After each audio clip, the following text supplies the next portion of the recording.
Hi everyone, I'm going to be doing a review on the Duke Uranus Fatman fountain pen which I purchased from Alibaba Express for $12.99. This came with a free shipping, so it wasn't a bad deal, and it's not a bad deal at all for such a nice pen. Let's start with the pen itself.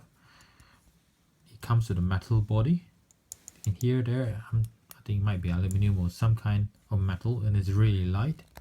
It's very thin as well. The cap comes on and off with a snappy clip. It comes with a nice clip here, which is flexible and sturdy. I really like this sort of retro design, this red and white design that it has going on with it. Not so keen on the Uranus 620. I wish they didn't really include that there. It would have been just nice without the Uranus written on it. I like the silver ring that it has. If we look over here as well, there are further details and more silver rings there too. And you have here is a sort of star-crossed thing going on there as well. The nib itself is very small. Yeah, it is very fine. I would say probably close to extra fine. It's a rather hard nib. It doesn't have very much variation. And if the nib gets broken, you probably can replace it as well. So you can get this sort of replaced nibs that comes from Amazon or not, actually eBay, and they're really cheap. I think these are like a couple of dollars or something like that. You get 3 nibs, and you can replace them by just pulling this out if you break them and just inserting one in.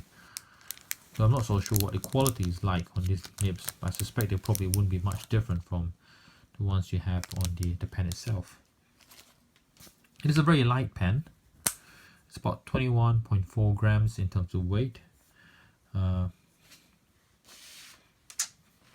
but that's it really. In terms of lengthwise, it is approximately 14 centimeters uncapped.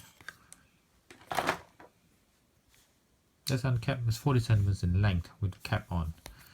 I don't tend to write with my with the cap on. I tend to prefer without the cap, and yeah, that's just my preference really. Okay, so how does it write? So I'm going to do is going to fill up this ink, the pen with the ink. What I have is a Lamy Blue Black. It's one of my favorite ink.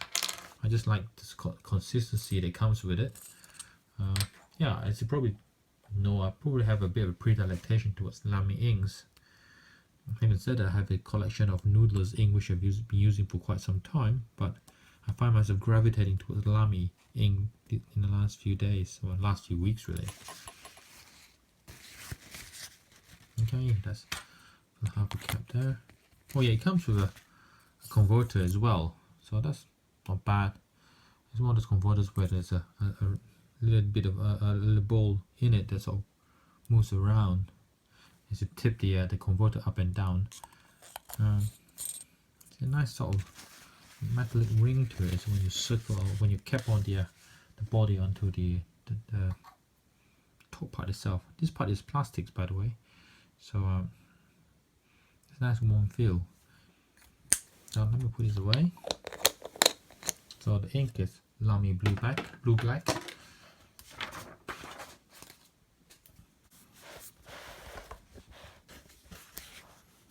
Okay, so this time round I'm gonna use the poem from William Carlos Williams, and this one's entitled "Just to Say." It's a famous poem. I think you probably know about this poem.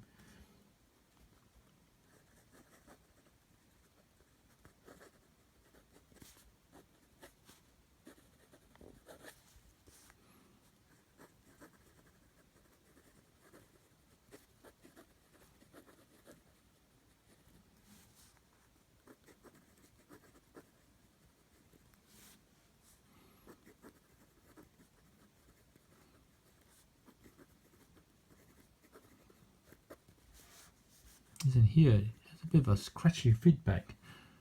It's kind of hard, but it's not quite as hard as say some of the pens I have, like the Murex, which I thought was a lot harder.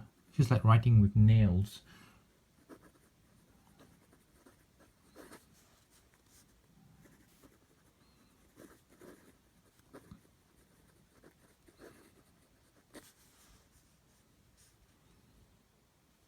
You know, well, it's supposed to be a break in this line here, but hey, doesn't matter.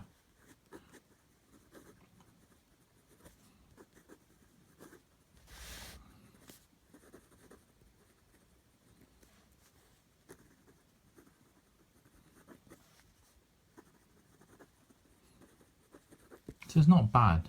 As you can see, the pen does keep up basically with the speed of writing. There's not been any skipping of any kind. And the paper itself is Tomo River paper. This one's purchased from Namiki paper. It's a nice paper, as you can tell. It's nice and smooth. Probably not quite as smooth as Rhodia, but just as well as a nice paper. Initially, I must say, I didn't like the paper because I thought it was too transparent. But what I did find out after writing a lot, quite a few of those pages, I actually quite enjoy the texture that sort of comes with from a paper so thin. The Lamy blue black ink is a nice dark blue for some people who like dark blue inks. It's not a very wet pen, I must say. So it does smear quite a bit, so you're gonna, I suppose, like more fountain pen, you want to give it a few seconds at least to dry up. Yeah, that has dried up already. Okay, so not a bad pen. It feels nice when you're holding on to it. The one thing that's very palpable is this step here. There's no graduate incline, though. What you have is just a ridge, and that's really sort of sharp edge as well. It makes it really uncomfortable in some ways, and so it's very sort of palpable when you're holding on to it. Now, some people may not mind if you hold your pen further down.